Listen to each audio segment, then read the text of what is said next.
Bonjour Robert, ça Bonjour va? Lucie. Ah oui, ça va très bien, merci. Quand même, Ben, Oui, ça va super bien, puis je suis heureuse de te revoir, hein. On laisse passer des semaines comme ça, on fait toutes sortes d'activités. Je pense que tu es très engagé aussi au Québec. Puis moi, je vis plein de choses ici en Provence. Puis ce qu'on disait avant de partir de l'enregistrement, c'était super intéressant. Puis j'ai dit, écoute, il faut partir ça. Le thème que je vais aborder aujourd'hui, pour qu'on puisse s'y retrouver un peu, c'est au sujet des deux profs qui ont été suspendus pour avoir exprimé leur opinion. Et puis, là, ce qu'on commence à voir aussi, c'est des groupes de professeurs qui les défendent. Alors, c'est très positif. Il commence à y avoir, je dirais, une dynamique entre cette forme de censure, cette forme, bon, tout ce qu'on peut ressentir comme pression chez les professionnels et les professeurs, puis d'autre part, les forces sont, je dirais qu'ils vont dans un autre sens, à dire, ben, écoute, on a le droit de donner son opinion. Depuis toujours, la liberté d'expression chez les profs, d'ailleurs, c'est une chasse gardée, on ne touchait pas à ça. Alors, j'ai envie qu'on en parle, ben, dans le sens positif, qu'est-ce qu'on fait avec ça? Comment on s'y prend? Qu'est-ce qu'on peut vivre aussi comme professionnel ou professeur? Puis toute personne qui peut se sentir concernée aussi, là. Alors, tu y as réfléchi un peu? ben écoute, j'y ai réfléchi par la force des choses, hein, tu sais, mais ça fait 2 ans que j'y réfléchis, moi, puis tu sais, toute la censure euh, qui, euh, qui est imposée actuellement par nos ordres professionnels, par le gouvernement, par les médias de masse. Écoute, quand on dit qu'il y a un consensus, faut pas aller à l'encontre du consensus. Moi, je changerais le terme consensus par consensure. Ah, Alors, c'est bon. Attends, c'est trop bon. Un consensus.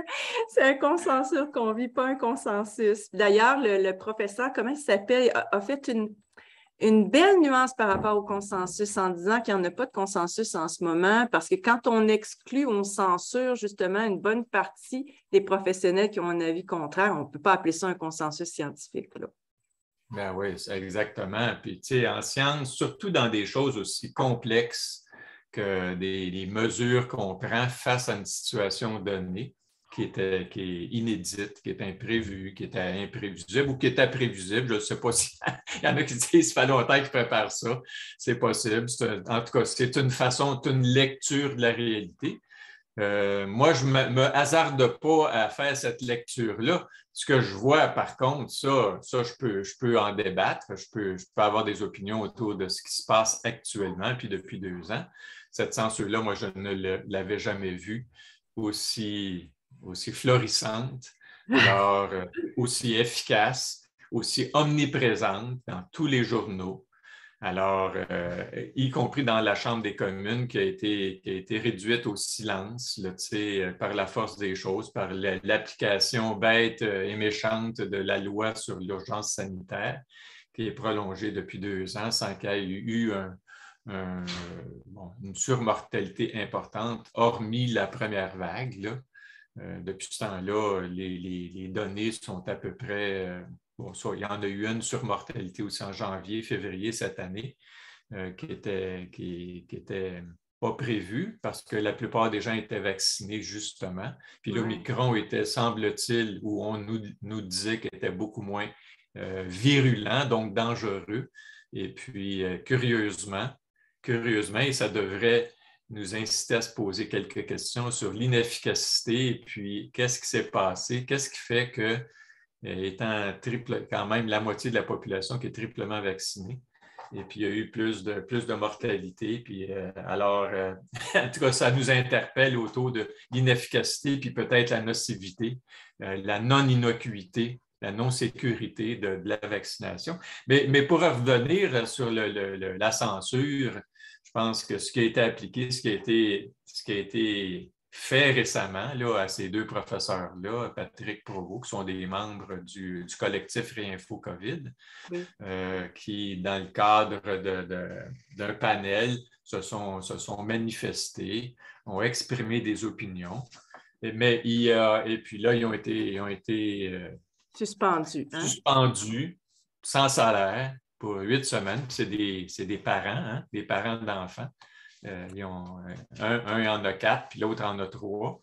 Alors, les 2 professeurs qui ont été suspendus à 1 journée d'intervalle. Alors, Ah c'est oui. clair qu'il y avait, les 2 ont été, ont été parce qu'ils s'étaient exprimés sur la place publique. Et puis, tu vois, dans le soleil, hier, il y a eu ça, qui est Défendre paru la Défendre la liberté. liberté universitaire sans condition, qui est un collectif qui s'est Oui, exprimé, j'ai vu qui s'est ça, une exprimé longue liste de professeurs, je crois. avec une longue liste de professeurs, parmi lesquels il y a des gens très connus comme Alain Deneau, qui est Oui. rendu à l'Université de Moncton. Mais Deneau qui a enseigné partout, là, à Paris, qui a vraiment plein d'autres professeurs, professeurs émérites, département des sciences politiques, professeurs en sciences d'éducation. Il y a professeurs titulaires, département d'anatomie, des médecins, des professeurs agrégés, école de design. Alors, il y a plein de professeurs qui se sont manifestés. Et puis, je lisais, l'administration de l'Université Laval a conclu un biais de confirmation, comme s'il n'y avait aucun biais dans les études qui nous parvenaient. Tu sais, comme si il y avait l'administration de l'Université Laval a conclu un biais de confirmation à des interprétations partiales et pire, à la livraison d'informations polarisantes et un manque de responsabilité envers le grand public. Bien, tout ça, on peut dire ça du gouvernement, de la santé publique, c'est comme s'il n'y a pas de biais de confirmation. C'est clair par rapport aux études qui ont été faites là, sur la vaccination.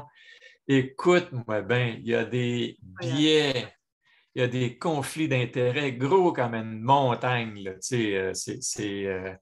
et puis, l'information qu'on reçoit, elle est partielle, elle est orientée. Puis eux autres qui viennent avec des gants blancs, puis qui ont pris tous les moyens, puis Oui, ont tout est documenté, tout ce qu'ils ont dit est confirmé, documenté, référencé d'une façon, parce que c'est des profs, des professeurs titulaires. Écoute bien, mais ils sont oui, habitués d'aller chercher les informations. Ils ne parlent pas à travers leur chapeau. c'est Mais incroyable. de voir que ça arrive au même moment où le gouvernement a publié un document, le fait de parler de la liberté de parole dans les universités. Tu C'est comprends? incroyable. C'est inédit. Puis moi, je rapporte les faits parce que, Robert, je ne sais pas si les gens savent, mais au départ de la crise, les professionnels se faisaient avertir par leur ordre professionnel. Je te dis parce que moi, j'en ai reçu un avertissement, même si je ne faisais plus partie de l'Ordre des psychologues du Québec, mais on m'avertissait, puis je ne suis pas la seule. Et comme prof aussi, je me souviens que des collègues m'écrivent notre administration nous empêche de parler si on a publiquement, si on a un avis contraire.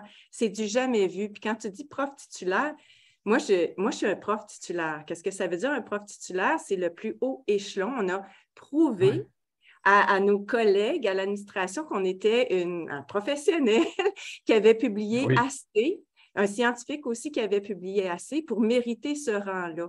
Et je sais tu sais, il y a un rapport qui est sorti dernièrement, payé par l'UNESCO, sur le complotisme. Et il y a des noms qui sont cités là-dedans et je suis une des personnes qui est citée. Alors, c'est comme si les gens ignorent. Ah, ben, coudonc, tu l'as-tu? Ben oui, écoute, Le mouvement conspirationniste au Québec, c'est leader, discours incroyable. et adhésion, comprendre pour mieux agir. Et puis c'est un rapport de recherche Oui, qui provient de l'UNESCO, oui, une mais chaire de recherche. présenté au ministère de l'Économie et de l'Innovation de notre ministre Fitzgibbon, Pierre Fitzgibbon, qui est un homme d'une probité hors de tout soupçon. Hein? Alors, du Non, Québec dans le cadre de l'appel de solution à la COVID-19. Alors, je ouais. trouve ça intéressant. C'est un document de 138 pages. Tu sais, c'est absolument fascinant de voir comment, où c'est qu'ils ont pris cet argent-là pour Oui, faire ça, c'est une chose. Oui, ils ont été payés pour faire ça. Et moi, j'ai regardé qui participait. Une chance, il n'y a personne là, dans. mon département parce que ça se passe à l'Université de Sherbrooke. Il n'y a aucun professeur de mon département qui y participe. Il y a un prof associé. Il faut savoir ce que c'est un prof associé. C'est une personne, l'université accepte de passer son nom pour un professeur associé. C'est des gens en communication, c'est beaucoup des gens de l'extérieur, mais c'est ça qu'il faut comprendre, c'est aberrant ce qui se passe parce que la liberté d'expression, on l'a toujours défendue chez les professeurs. Et là, les gens ne se rendent pas compte que c'est inédit puis c'est inacceptable d'empêcher des profs de partager leur opinion. Une opinion, c'est basé sur ce qu'on lit. Nous, on lit aussi des recherches, des études, on utilise nos connaissances, notre expertise pour partager. Et quand on dit c'est dangereux parce que ça peut avoir un impact sur la société, bien, il faut se rendre compte, comme tu dis, que tout ce qui a été partagé par les médias traditionnels, le gouvernement, a un impact sur la société. Alors, c'est kiff-kiff, là, je me dis. Et il n'y en a pas de consensus. Il n'y a jamais eu de débat ouvert sur le sujet. Le gouvernement n'a pas accepté ce débat-là. Alors, c'est aberrant ce qui se passe. Et ce n'est pas unique au Québec, hein, non, Lucie, non, c'est évidemment. C'est la même chose partout. Et puis, tu sais, Robert Kennedy, ça fait 2 ans qu'il communique avec les plus hautes autorités dans la vaccination aux États-Unis, Paul Offit, etc. Le pape de la vaccination aux États-Unis, c'est un nommé Paul Offit. Ça fait 2 ans qu'il essaie d'avoir une discussion ouverte avec lui, qu'on peut appeler un débat ou un échange d'idées. C'est plus comme ça que lui perçoit ça. C'est sans réponse. Ils ne veulent pas. Ils ne veulent pas pour une raison très simple. Ils savent très bien qu'ils se feraient embouteiller. Et puis, ça a été la même chose à Ottawa quand Paul Alexander était là. Et puis, ils ont invité toutes les plus grandes autorités canadiennes de venir débattre en public.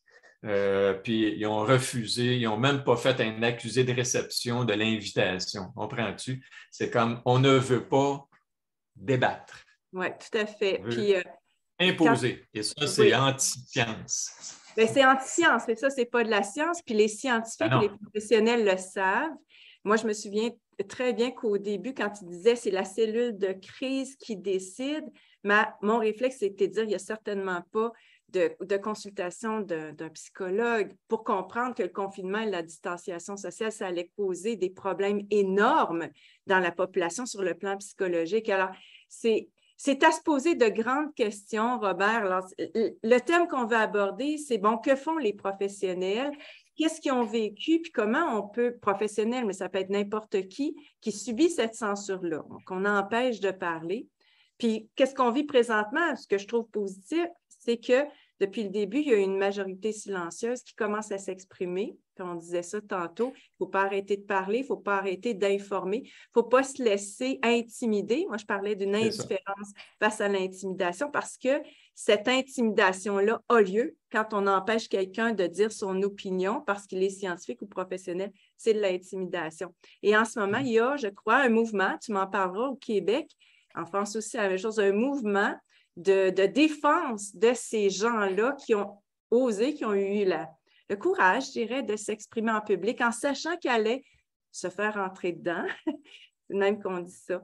Alors, il y a quand même en sachant, je pense qu'ils ne savaient pas nécessairement qu'il était pour être suspendu 8 semaines, mais ils savaient que le fait de prendre la parole et juste émettre des doutes, tout de suite, tu es étiqueté comme un conspirationniste. Et puis, tu comprends-tu comme si tu as un esprit scientifique, c'est un esprit qui aime débattre.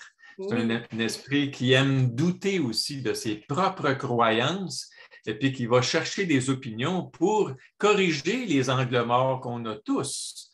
Alors, pour être moins dans des biais de confirmation, justement, l'idée de la science, c'est l'art de douter constamment de soi, puis d'aller chercher d'autres opinions, d'autres regards, un autre éclairage sur la même réalité, sur une réalité complexe. Et quand on parle de faire des choses qui impliquent la population en général, les entreprises, etc., il faut aller chercher toute l'information, pas juste les gens qui pensent comme nous autres qui font pour faire consensus, mais plutôt pour faire conflit ensemble, puis pour dire, oups, pour prendre la décision qui nuise le moins possible. Mais ça n'a pas été fait. Dans la cellule de crise, il y avait scientifique, Arruda, Oui. qui n'est pas vraiment un scientifique, qui est plus un politicien qu'un scientifique, mais qui va chercher de l'information à travers toute l'équipe qui travaille avec lui. Mais en même temps, l'information, est-ce qu'elle n'est pas, elle aussi, biaisée? Exactement. Tu comprends? Oui. Alors, quand tu parles d'un consensus, en science, c'est un consensus dans un petit groupe. Il n'y a rien qui fait consensus en médecine. Non. Oublie ça. Surtout qu'il aurait fallu diviser ces réflexions sur la santé de la politique, ce qui n'a pas été fait. Ben Là. oui. Ces gens-là oui. travaillaient avec des intérêts politiques. C'est clair, là, quand on dit cette cellule de crise-là, ça comprenait des gens en politique et une personne en santé. Alors, non, c'est... Et de plus en plus, je me souviens, là, à la fin de ma carrière universitaire, on parlait des équipes multidisciplinaires pour dire qu'un problème doit être vu sous plusieurs angles pour pouvoir éclairer les décisions qu'on prend. Et c'est là où je dis, les décisions qui ont été prises pour la santé, disait-on pour la santé, bien, passer à côté de la santé psychologique, on le sait, puis même de la société sur le plan économique. Alors, tu vois, il y a quelque chose d'absurde sur lequel on s'est enlisé, mais maintenant, heureusement, on commence à... Bien, je crois, je ne sais pas ce que tu en penses au Québec, il me semble qu'il y a, toi, tu es à Réinfo COVID, il y a de plus en plus des gens qui s'expriment, qui émettent des doutes, des questionnements, des gens qui ont été injectés puis commencent à se dire, bien, coudonc, est-ce que je vais aller vers une Xème dose alors que j'ai des effets secondaires? Je ne sais pas, qu'est-ce que tu en penses? Qu'est-ce qui est vécu en ce moment? Ben, moi, je pense que la plupart des gens commencent à douter, commencent à se questionner, là, à savoir, ceux qui ont eu 2 doses, est-ce que c'est utile d'avoir une 3e dose? Puis, tu sais, au Québec, ben, on avait accès jusqu'à tout récemment à un site, le site du gouvernement sur Twitter, publiait des graphiques pour montrer l'évolution, le nombre d'hospitalisations. Puis le nombre d'hospitalisations qu'il y avait, on dit ça augmente, ça augmente, ça augmente. Bien, c'est parce qu'on fait passer des tests que ça augmente. Parce que là, c'était le tiers, à peu près 35 de ceux qui étaient admis avec un diagnostic de COVID. La raison d'entrer à l'hôpital, c'était pas ça. C'était, il s'est cassé une jambe, il a fait un accident, il passe un test, il revient positif, il n'y a pas de symptômes, puis là, on dit que c'est une hospitalisation COVID. Alors, ça, c'était 35 à peu près de ceux qui rentraient à l'hôpital avec l'appellation COVID. La raison d'entrée, c'était associé à des symptômes COVID. Donc, 1 sur 3 à peu près. 2 sur 3, ils rentraient parce qu'ils ont mal à l'épaule, puis là, je ne sais pas quoi, là, ils ont besoin d'avoir une infiltration ou peu importe la raison, un accident ou une douleur dans la poitrine, un infarctus, puis là, ils testent, puis là, il est positif. Bon, alors, donc 2 sur 3. Puis là, on voyait que les hospitalisations, ceux qui étaient hospitalisés, ben, ce n'étaient pas les non-vaccinés, là. C'est de plus en plus les vaccinés. Les 3 doses étaient plus, qui représentent 51,3 de la population. Mais dans les hospitalisations, dans les 28 derniers jours, on était rendus à 67 68 des hospitalisations COVID étaient des gens triplement vaccinés. Alors, puis c'est la même chose aux soins intensifs. On dit que c'est la même chose aux soins intensifs aussi. Aux soins intensifs, c'était 2 sur 3 qui étaient triplement vaccinés, alors qu'ils représentent 50-51 de la population totale. Bien, ils font partie des hospitalisations. 67 des hospitalisations aux soins intensifs, c'était des triplement vaccinés. Versus les doublement vaccinés, qu'eux autres étaient à 21 à peu près de la population. Et puis 20 ou 30 de la population, puis représentait à peu près 15 des hospitalisations. Alors, tu vois, dans les doubles, ça fait que la 3e dose n'a pas l'air d'être très utile, elle a l'air d'être plus néfaste que positive. Tu sais. Ben oui, puis alors, c'est intéressant pour la prise de décision. Là, puis s'ils regardent ça attentivement, les gens, ça ne se peut pas qu'ils ne savent pas ça, qu'ils ne sachent pas ça. C'est impossible. Tu sais, c'est comme... Mais c'est quoi l'agenda? Pourquoi on tient tant? OK, tu dis les politiciens et les médias, ça ne se peut pas qu'ils ne sachent pas ça. Ben non, c'est impossible. C'est impossible. Parce que les gens de la santé publique, donc, ils savent lire les chiffres. Là, Si je suis capable de décoder ça, moi, un modeste médecin de famille, puis ça me saute en pleine face, ça doit le sauter en pleine face à eux autres aussi. Ouais. Alors, c'est impossible qu'ils ne sachent pas ça, puis qu'ils ne transmettent pas cette information-là, là où les gens prennent des décisions. Ouais. Alors, donc, qu'est-ce qui arrive avec la censure de ceux qui, comme toi, l'admettent? Regarde, tu es un professionnel, tu vas consulter les chiffres, tu te rends bien compte qu'il y a une évidence là, puis quand tu entends ensuite la santé publique dire ben, il faut vacciner puis aller vers votre Xème dose, là, tu vis une incohérence, puis tu as envie de l'exprimer, mais on te censure. On dit tu n'as pas le droit de dire ça. C'est la situation actuelle. On a le droit de dire ça parce que ça crée des doutes dans la population. Puis on ne veut pas des doutes en temps de guerre. En temps de guerre, on suit le général. Tu comprends? Il n'y a pas de place pour le doute. Mais ce n'est pas une guerre, c'est une réalité qu'on peut transformer en guerre, mais qui n'est pas une guerre en réalité. Tu sais, chaque année, il y a une épidémie d'influenza. C'est curieux, hein? Depuis 2 ans, on ne parle plus pantoute de l'influenza. Ça a disparu de la map. Voyons donc. Est-ce que tous les cas dit COVID, ce n'est pas un amalgame de COVID et d'influenza? Est-ce que le test est si spécifique à la COVID ou s'il teste positif, même si c'est un... Tu sais, c'est comme celui qui a fait ce test-là, qui a gagné le prix Nobel, puis qui est mort par la suite, curieusement, alors qu'il n'était pas si vieux que ça.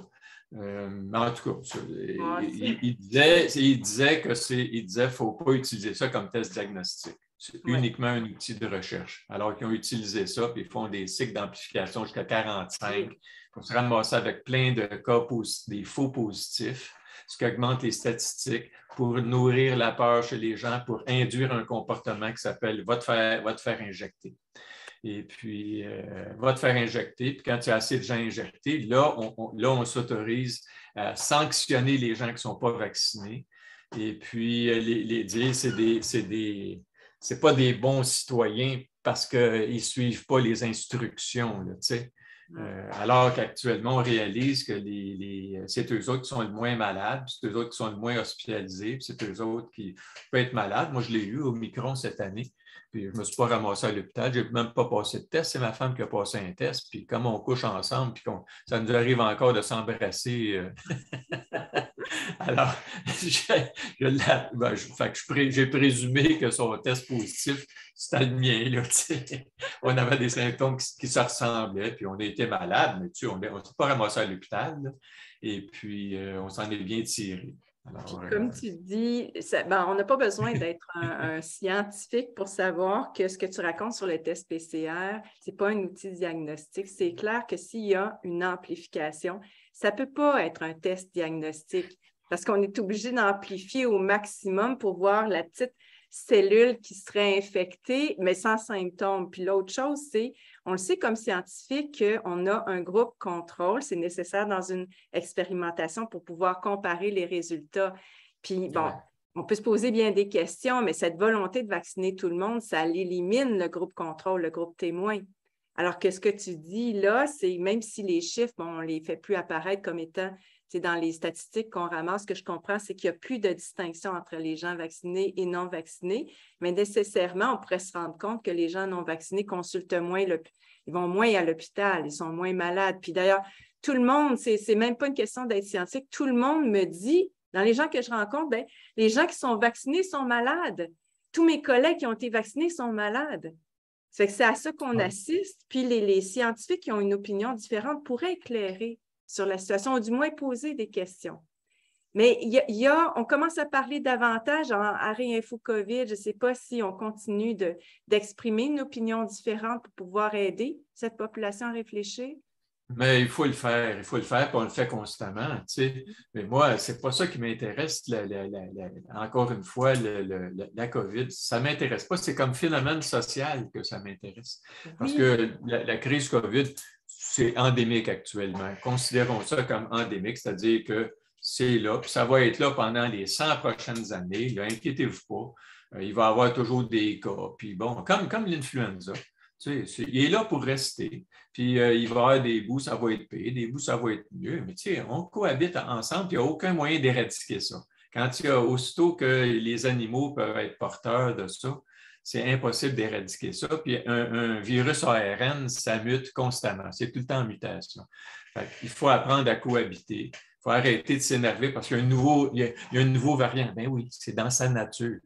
On s'attend à ça. C'est dans sa nature. C'est comme un enfant, ça grandit. Hey, regarde ça, il a grandi. Ben oui. Un enfant, ça grandit. Puis quand tu as été adulte, tu ne grandis plus. Mais tant que tu es enfant, tu t'attends à ce qu'il grandisse. Ben oui, c'est comme ça, un enfant, ça grandit, puis ça change, ça évolue. Puis même adulte, on change. Ça fait on change aussi. Humaine, ouais. On change de l'intérieur plus que de l'extérieur aussi, là, mais nos perceptions changent, nos attitudes changent, on évolue, on vieillit. On doute. Moi, à un moment donné, moi, j'avais une foi aveugle dans la science. Actuellement, la science, j'ai encore une foi aveugle dans la science comme processus. Oui. Mais attention, la science est actuellement détournée pour devenir un outil de promotion, de vente, alors que son intention, ce n'est pas de vendre, ce n'est pas d'imposer, c'est de comprendre, c'est de connaître, c'est de partager, c'est d'informer les gens. Puis après ça, tu laisses les gens décider par eux-mêmes. Même en médecine, tu sais, en médecine, avant ça, c'était le docteur qui, du haut de sa chair, c'est pour ça qu'on appelle ça une ordonnance.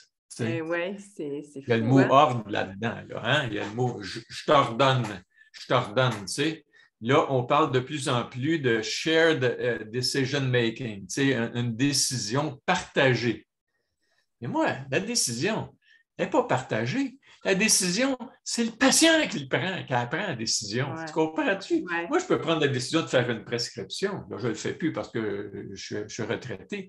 Mais le patient, il peut prendre ma prescription et foutre ça aux poubelles. Ouais. C'est son droit, c'est son choix.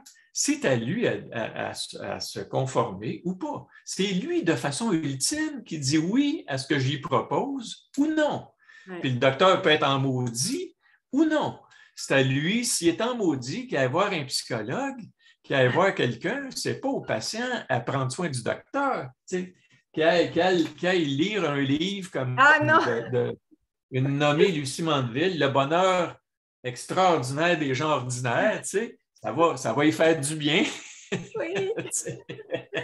C'est vraiment bon ce que tu dis. Cette position-là, c'est comme si on a assis la position d'expertise du médecin, par exemple, qui ordonne. Moi, j'avais lu un livre très éclairant quand j'ai écrit « Malade et heureux ». C'était « Mourir sous ordonnance ». C'est un ministre qui a perdu sa fille après une prescription. Ouais. Une prescription dans laquelle c'était bien indiqué qu'il y avait un risque de suicide parce que ça amenait à broyer du noir. Puis je réalisais que, tu sais, maintenant, les assurances, bien, on dit à la personne, je vais t'assurer dans la mesure où la prescription que te donne le médecin, tu la prends, comme dans les antidépresseurs. Je ne sais pas si tu le vois, là, mais pour moi, c'est un peu insidieux parce que ça ne laisse pas la personne choisir le traitement qu'elle veut. Elle pourrait se diriger vers un autre traitement. Puis tu as parlé du processus scientifique, c'est bien important de réaliser qu'on n'est plus dedans, là. Le processus scientifique, on n'est plus dedans du tout. C'est vraiment de s'informer, puis après, de mettre les choses en lien, c'est-à-dire en se questionnant, puis après éclairer, conseiller, mais pas imposer.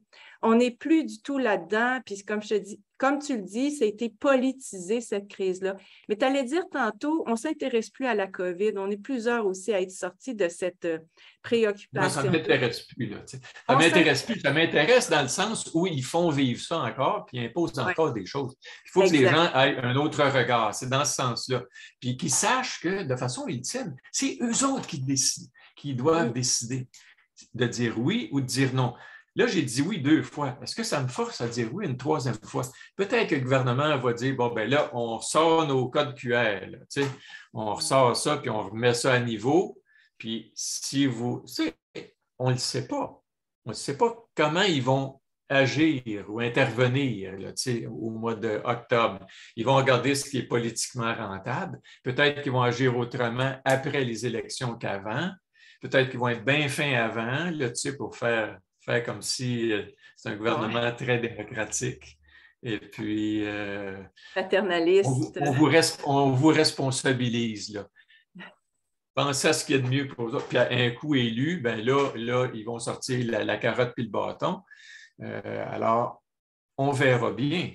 Mais entre-temps, il faut savoir que chacun doit décider. Ah, ce travail-là à faire. Regardez, puis ce n'est pas parce que vous avez dit oui 2 fois que vous êtes obligé de dire oui une 3e fois si vous réalisez que, ça ne marche pas, parce que ça n'empêche pas la transmission, puis ça n'empêche pas de tomber malade. Oui, mais ça empêche de... Les formes graves, même pas. Ça empêche quoi, là? Ça empêche de mourir? Non. Il y a plein de monde qui sont morts, qui ont pris le vaccin. Ils sont morts pareil. Puis il y en a que ça a tué. Le vaccin a tué du monde aussi. Le VARS, là, puis il y a des spécialistes qui font... Jessica Rose qui a regardé le VARS, elle connaît ça, Jessica Rose, puis c'est quelqu'un qui connaît les statistiques. C'est elle. Oui. Et puis elle a regardé ça, puis elle a dit, écoute, il faut arrêter ça, cette vaccination-là. C'est toxique, c'est malsain. Comment ça se fait que le gouvernement ne fait pas ça? Parce qu'ils ont ouvert la porte à rentrer ici. Là. Puis ceux qui réfléchissent, ils rentrent là-dedans. Là. Ouais. Le mouvement conspirationniste au Québec, imagine-toi. Alors, toi, tu as l'insigne honneur de faire partie de ces gens-là qui se questionnent. Puis quand tu te questionnes, tu deviens automatiquement un conspirationniste. Ça n'a aucun sens. Aucun sens. Mais surtout face à la réalité qui devient de plus en plus évidente. Dans la mesure où tu sors des médias traditionnels puis tu t'informes un peu. Puis je pense qu'il y a de plus en plus de personnes. Puis j'espère que la défense de ces professeurs-là qui ont été suspendus, j'espère que ça va encourager d'autres professionnels et scientifiques à s'exprimer, à utiliser leur liberté d'expression.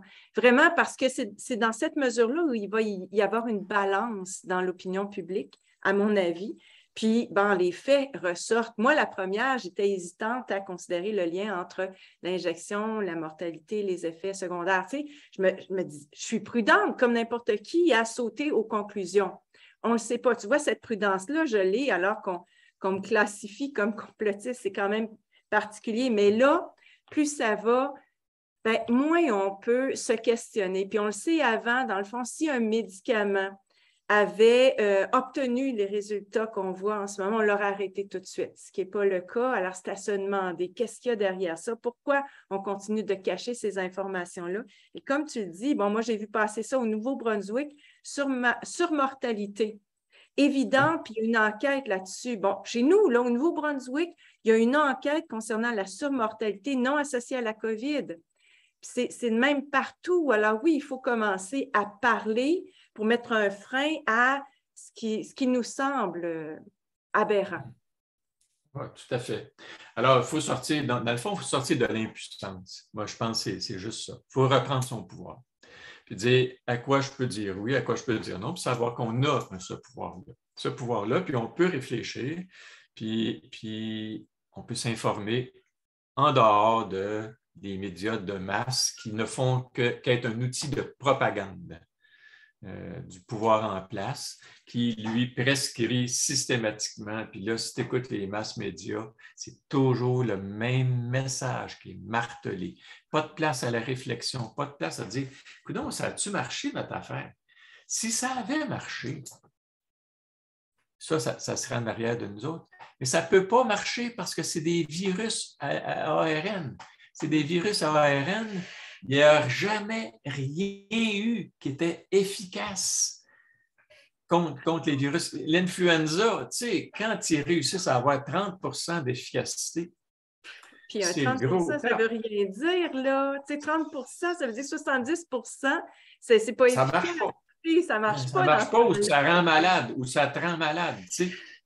Ça ne marche pas. Puis pour des coronavirus, ce n'est pas la première fois qu'il y a un coronavirus. Le coronavirus, c'est un des virus qui donne le rhume, la grippe, enfin, des maladies virales respiratoires. Là, tu sais, les IVRS qu'on appelle des infections des voies respiratoires supérieures, c'est viral dans 95-99% du temps. Puis il y a à peu près 200 virus qui peuvent donner ça, parmi lesquels il y a des coronavirus. Il n'y a jamais rien qui a été efficace amené jusqu'à date contre ça. Là, ça deviendrait efficace, mais non. Par définition, ça ne pouvait pas l'être. Là, ils ont utilisé une technologie nouvelle. Ça fait 20 ans qu'ils travaillent là-dessus, qui disent qu'ils n'ont jamais rien mis sur le marché avec l'ARN messager. Jamais rien eu qui a été mis sur le marché. Il y a une raison pour ça. C'est parce que les études montraient toutes que c'était plus toxique que bénéfique. Mais là, parce qu'il y a eu cette pandémie très dangereuse, là, tu sais, c'est pas si dangereux que ça, puis on le sait actuellement. On le sait. C'est pas plus dangereux qu'un influenza à ce stade-ci. Je ne dis pas au début. Au début, c'est parce que les décisions qui ont été prises ont généré on a été en stress post-traumatique. Oui.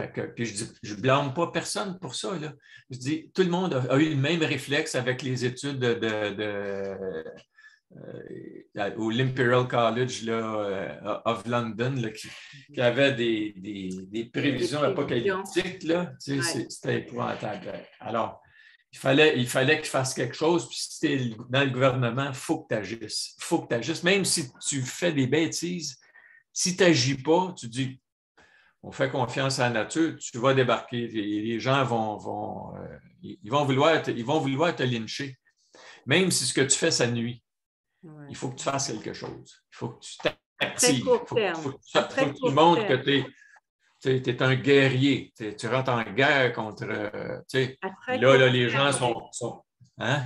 Je dis à très court terme, mais à la longue, on ne peut pas penser que c'est normal de ne pas prendre du recul puis d'évaluer l'efficacité de nos interventions. Ça aussi, c'est scientifique. Là. Et Robert, qu'est-ce qu'on aurait à dire aux professionnels, aux scientifiques, à n'importe qui sent une forme de censure, un empêchement d'être libre d'exprimer son opinion publiquement? Qu'est-ce qu'on peut faire ou dire pour aider, dans le fond, à évoluer puis à sortir de cette censure-là? Ben moi, tu vois, tout le mouvement, puis il va y avoir un mouvement parce qu'il va y avoir beaucoup de choses qui vont s'écrire là-dessus. Là, défendre la liberté universitaire sans condition. Ben moi, je pense que c'est défendre la liberté, pas juste universitaire. Arrêtez de penser que c'est juste les universitaires qui méritent d'être libres. Non, c'est tout le monde qui mérite d'être libre. Puis, à plus forte raison, si tu es un professionnel et tu vois des choses qui n'ont pas de bon sens, ton travail, ton rôle, c'est d'éveiller les gens. C'est pas de nuire, c'est d'aider. C'est ça, c'est pas de te protéger, c'est de protéger la population en transmettant ce que tu vois, ce que tu vis, ce que tu réalises, tes doutes, tes questionnements. Tu as le droit de te questionner, tu as même le devoir de te questionner. Alors, il faut le faire plutôt que de rester dans l'impuissance, puis dans la victimisation, devient la victime d'un pouvoir qui t'écrase.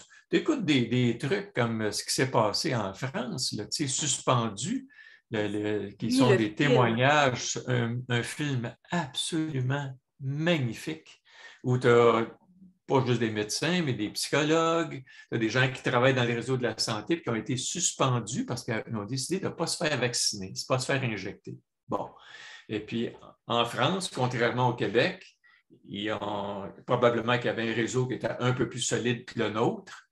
Ils ont décidé que tu ne méritais plus de pratiquer si tu ne te faisais pas injecter. Alors, il y a plein de médecins qui ont accepté de se faire suspendre plutôt que de se faire injecter. Comme Novak Djokovic. Tu sais, Novak, il ne se fera pas injecter. Puis s'il manque le US Open, le dernier tournoi majeur, ben, il assume ça, puis il endosse ça, puis il dit non, il n'y a personne qui va m'injecter si je ne veux pas me faire injecter, moi. Tout simple que ça.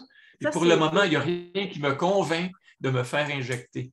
C'est tellement beau de l'entendre. C'est ça, il y a des personnes, des personnages sportifs, professionnels qui s'expriment, qui sont intègres. Puis si on veut s'aider soi-même à s'exprimer, bien, on peut revenir à ces gens-là, se laisser inspirer par ces gens-là pour trouver le courage de le faire. Puis, comme tu as dit, moi, je suis impressionnée, puis on fait partie de ces gens-là. des gens qui ont accepté de s'exprimer malgré ce qu'on s'attendait, puis ce qui est arrivé, d'avoir été discrédité. Alors, c'était, quand tu dis c'est un devoir, je ne sais pas ce qui nous a poussé à nous exprimer, mais peut-être que c'est de l'ordre du devoir, de l'impression qu'on est là pour protéger la population et on se doit d'exprimer nos opinions, nos réflexions. Ça fait partie de notre, tu sais, vous avez comment vous appelez ça, un serment comme médecin. Bien, en Oui. psychologie, moi, j'ai toujours pensé qu'on était là pour la population, pour le monde, puis que c'était, comme tu dis, un devoir de dire ce que je pense, même si je risquais de me faire taper sur les doigts. Alors, vous avez un serment d'Hippocrate, c'est ça? Oui. Serment, c'est d'abord ne pas nuire. Hein? C'est d'abord ne pas nuire, puis essayer d'aider, puis soutenir, puis développer de la compréhension des difficultés que les gens vivent, la compassion aussi, puis essayer de ne pas... Puis tu sais, quand tu mets en opposition un papa et une maman autour d'une vaccination, parce que ça se peut que le papa et la maman n'aient pas la même perception. Et puis là, l'enfant qui est coincé là-dedans entre un papa et une maman, et qui ne partagent pas la même opinion, puis des fois qui peuvent s'arracher les cheveux, puis qui peuvent même arriver à une rupture autour de ça, puis il y en a eu. Écoute, on est dans quelque chose de toxique.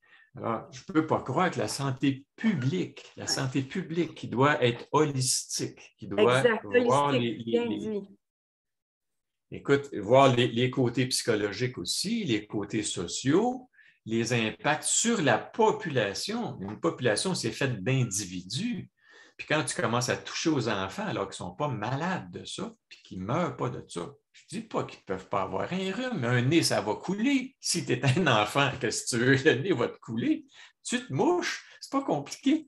Puis tu vas transmettre ça à d'autres, puis ils vont se défendre, puis ils vont développer un bon système immunitaire. Puis bravo, il n'y a rien qui vaut le système immunitaire qui a été développé depuis des millions d'années pour fabriquer un humain qui s'appelle Robert Béliveau ou Lucie Mandeville ou n'importe quel humain, tu sais. Et puis là, en dedans d'un an, on est supposé d'avoir développé quelque chose qui est meilleur que ce qui est notre héritage de millions d'années. Hey, on est dans le délire total. Ouais. Total. Tu sais, c'est comme, il n'y a que ça qui compte actuellement. Ce n'est pas la santé de la population, c'est le fric qu'on fait à travers la peur qu'on génère chez les gens. Puis là, on se fait traiter de conspirationniste. C'est une autre façon de censurer le monde, puis de provoquer la censure puis la peur chez le monde. Tout à fait. Parce que personne ne veut être un bouc émissaire. Hein? Tu ne veux pas être à la place publique puis passer sur le bûcher. Tu sais, oui, puis ça ferme le dialogue. Bien, en tout cas, c'est sûr qu'il y a des gens qui se sont, je pense à Ariane Billeran, qui s'est bien intéressée à ça, là, cette dynamique sociale. Ce que tu disais, là, ne pas nuire, il faut vraiment situer ça. La santé publique, comme tu dis, est supposée considérer l'ensemble des dimensions qui sont touchées par un problème. Puis parmi ces dimensions-là, il y a l'aspect, tu as parlé des familles, l'aspect psychologique, briser des familles. C'est un élément qu'il fallait considérer dans le ne pas nuire. Moi, Marc-André Paquette, tu le connais, je pense, il s'est beaucoup intéressé aux enfants, aux torts qui ont été faits aux enfants. Je me souviens, il interpellait les pédiatres au début. Et puis, au début, les pédiatres s'exprimaient, puis là, ils se sont tus. Alors, tu vois, il s'est passé quelque chose sur le plan social qui faisait que finalement, on nuit à la population parce que d'autres dimensions sont touchées et deviennent plus importantes que de se protéger d'un virus. Après qu'on ait réalisé qu'il n'était pas si mortel que ça, je veux dire, les faits sont là. Mais il y a tellement de tort causé, comme tu dis. Les gens mesurent, je pense que les gens mesurent là, de plus en plus le tort qui a été fait aux relations dans des bulles qui sont importantes. La famille, c'est important. Comme tu dis, ils ont brisé des familles. Puis, ils n'ont pas ménagé les gens hein, avec le discours qui tenait. C'était rejeter quelqu'un qui a une opinion contraire. Je veux dire, ils ont laissé ça. Le gouvernement a dit ça. C'est qu'ils sont conscients de ce qu'ils ont fait. Là. Ils ont malmené les relations. Ça, c'est important et ça, c'est partie du nuire. Oui, puis on maltraité ceux qui, pour des raisons qui leur appartiennent, ont décidé de ne pas se faire injecter. C'est tout. Ils ont maltraité. Il y a eu de la maltraitance qui a été faite pour que les gens se conforment. Hein, et puis, il faut se sortir de ça. faut se sortir de ça. Et la question va se poser, si jamais ils reviennent, ils redoublent d'ardeur, là, tu sais, et puis ils imposent l'identité numérique, puis là, ça te prend ton code QR pour aller n'importe où, prendre l'autobus, puis je sais-tu quoi. Puis là, pour avoir l'autorisation, il faudrait que tu aies tes 3 doses ou je sais quelles conditions ils vont mettre à t'inclure dans la société ou à t'exclure de la société. On va voir comment on va se comporter par rapport à ça. On va voir en fonction de ce qui se passera, mais il ne faut pas oublier qu'il y a aussi la possibilité, éventuellement, si la loi devient complètement folle, de la désobéissance civile, pacifique. Et puis, moi, je pense que ça va probablement en venir là si jamais ils persévéraient dans leurs intentions.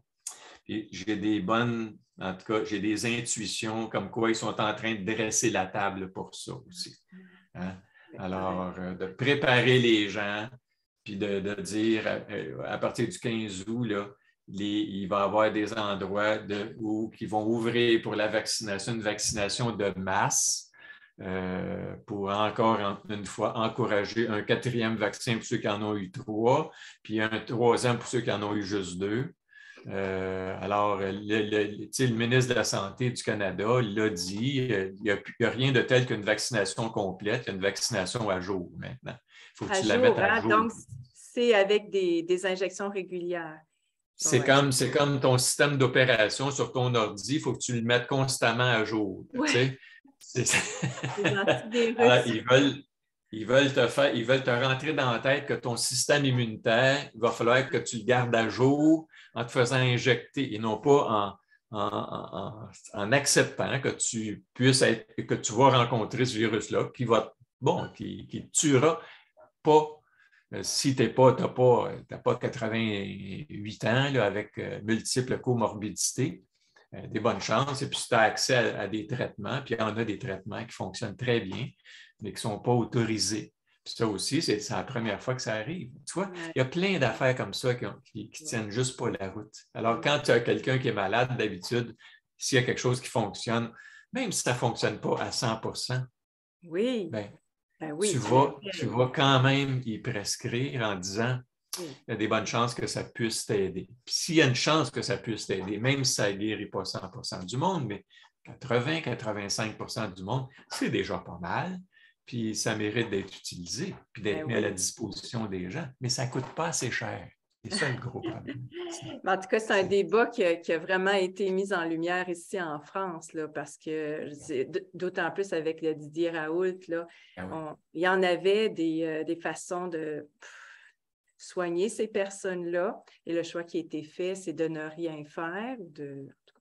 Ça fait qu'on le sait, donc... Quoi? Tout le mépris qu'il y a eu. Moi, Didier Raoult, c'est une sommité. C'est probablement le gars qui a le plus publié là, autour des bactéries, des virus, tout ça. Tu sais. Puis il y en a qui l'appellent le druide. Tu sais. Le druide, parce qu'il y a les... Encore une fois, c'est un langage méprisant qui rabaisse. Tu vois, puis qui dit aux autres aussi quelque chose. Exprimez-vous pas. Ouais. Parce que vous avez vu ce qui arrive là. Tu sais. Alors, on fait peur aux gens, puis comme le besoin le besoin de faire partie du clan est très puissant chez des humains. Mathias Desmet en parle beaucoup de ça.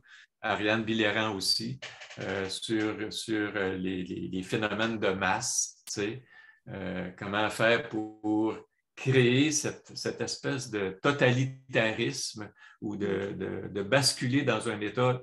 C'est quoi les conditions qui permettent ça? Alors, il y a Desmet, il en a parlé, puis il vient de publier d'ailleurs son livre en anglais. Là. Il vient de publier un livre justement là-dessus.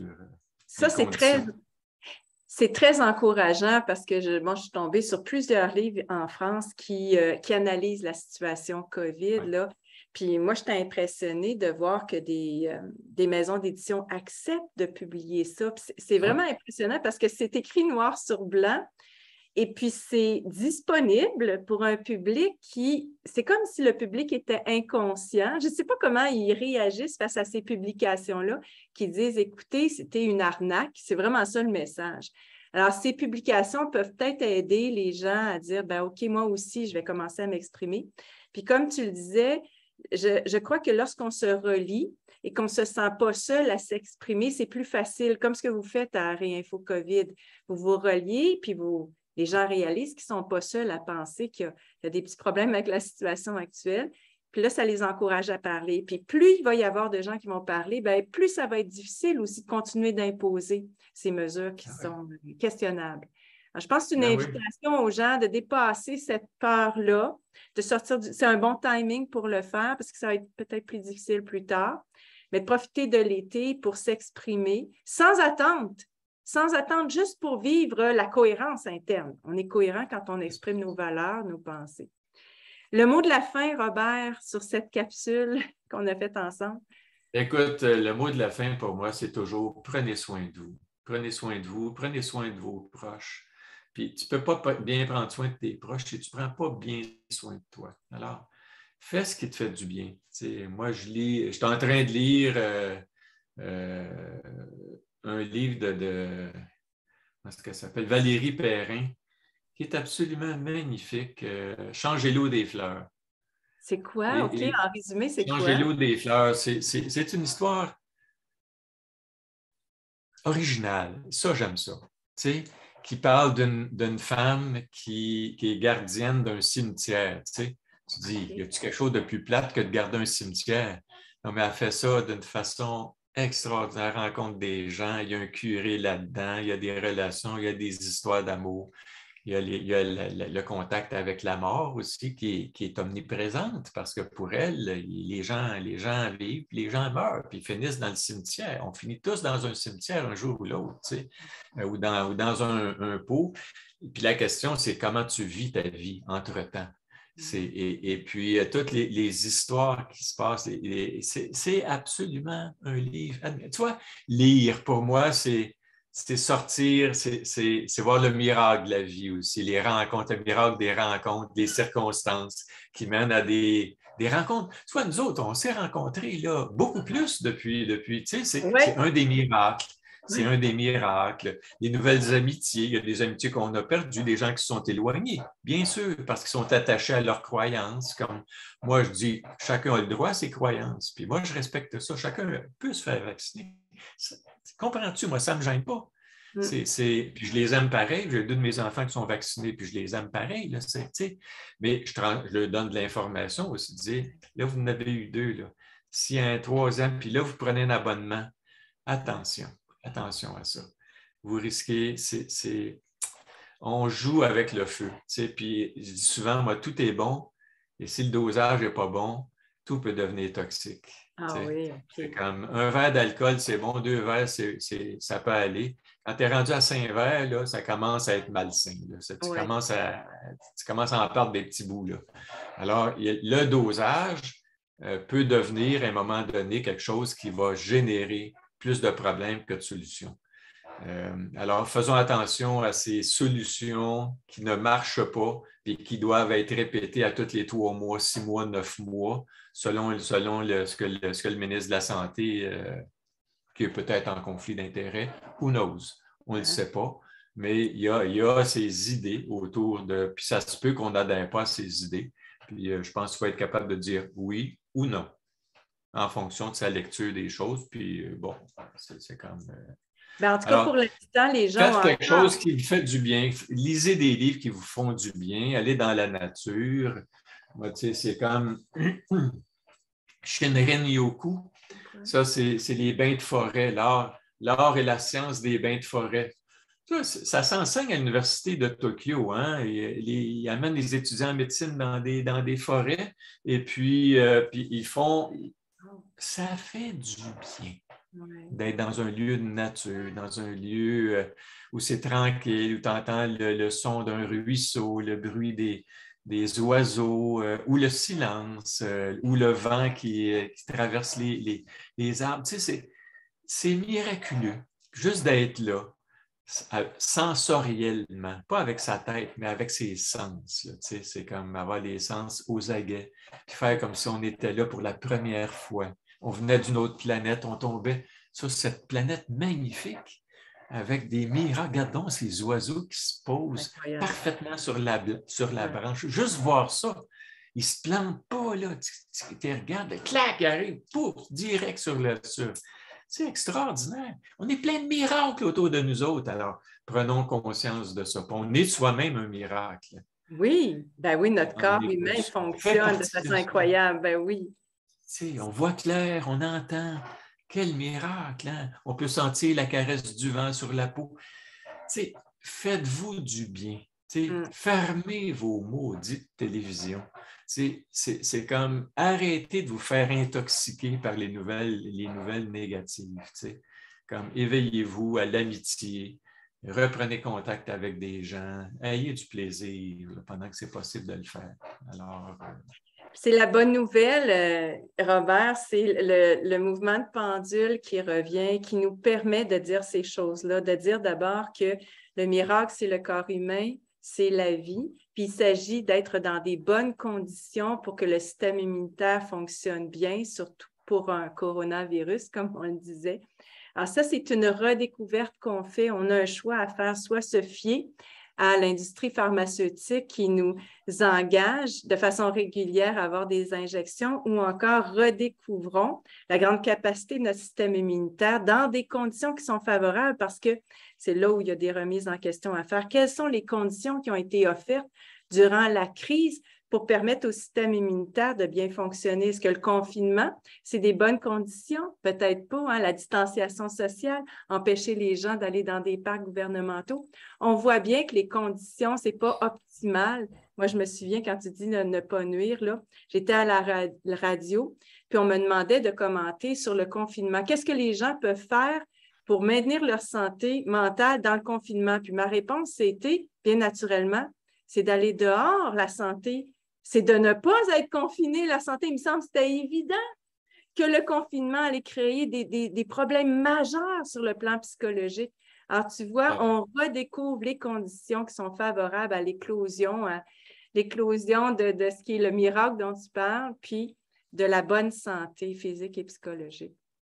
Et on aura... Tout ça est un tout, hein, puis je pense qu'il faut réaliser à quel point notre système immunitaire il fonctionne très bien quand on est dans des bonnes conditions, quand on est entouré de gens aimants, respectueux, gentils, chaleureux. Écoute, tu vas bien quand tu es entouré de gens toxiques qui te rejettent, qui te condamnent, c'est comme, c'est pas bon pour la santé, ni physique, ni mentale, puis je suis sûr que c'est pas bon pour le système immunitaire non plus. Ouais, c'est ça. La psychoneuroimmunologie, c'est une science qui met en lien le côté moral, mental, le côté psychologique, le côté physique aussi. Puis notre système immunitaire fait partie de ça. Alors, quand on est bien entouré, ça fonctionne mieux.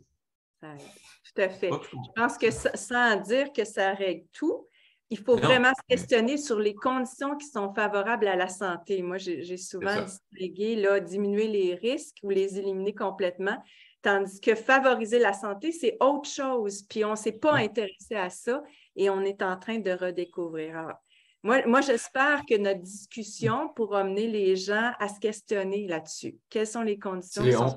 C'est ce qu'on va faire à Réinfo COVID. On est en train de faire une transition on va faire une réinfo société, réinfo santé aussi. Dire comment on s'occupe de la santé, comment on fait un système de santé. On va arrêter de faire un système de maladie. Où tout le monde devient malade. Comme la médecine, j'avais lu une définition, là, puis ça m'avait frappé, c'est la science qui augmente de plus en plus la durée des maladies. Alors, oui. C'est pas ça le but. Hein? Le but, c'est de permettre aux gens de fonctionner optimalement le plus longtemps possible. Et puis ça, il y a des manières, des meilleures manières, des moins bonnes manières. Alors, essayez de favoriser ça. En sachant qu'un jour, le corps va se dégrader de toute façon, même si tu en prends bien soin. Comme ton char, il va rouiller moins si tu en prends plus soin, mais il va rouiller un jour inévitablement. Alors, on va essayer de prendre soin de nous autres, puis on va essayer de dire c'est quoi les meilleures manières, les moyens les plus efficaces. Et puis l'affirmation, l'expression, ça fait partie d'une bonne hygiène de vie. Exactement, liberté d'expression. Tu vois, c'est beau ce que vous êtes. parce que ça n'a pas été fait durant cette crise-là, vous êtes en train de développer. Ce qu'on n'a pas entendu, vous allez le dire, l'exprimer éventuellement. Ah oui. C'est une invitation à chacun pour dire qu'est-ce qui lui fait du bien? Qu'est-ce qui est optimal pour lui? On se dit... moi, ça va être la gestion de stress qui va m'intéresser le plus. C'est ça qui m'a toujours passionné.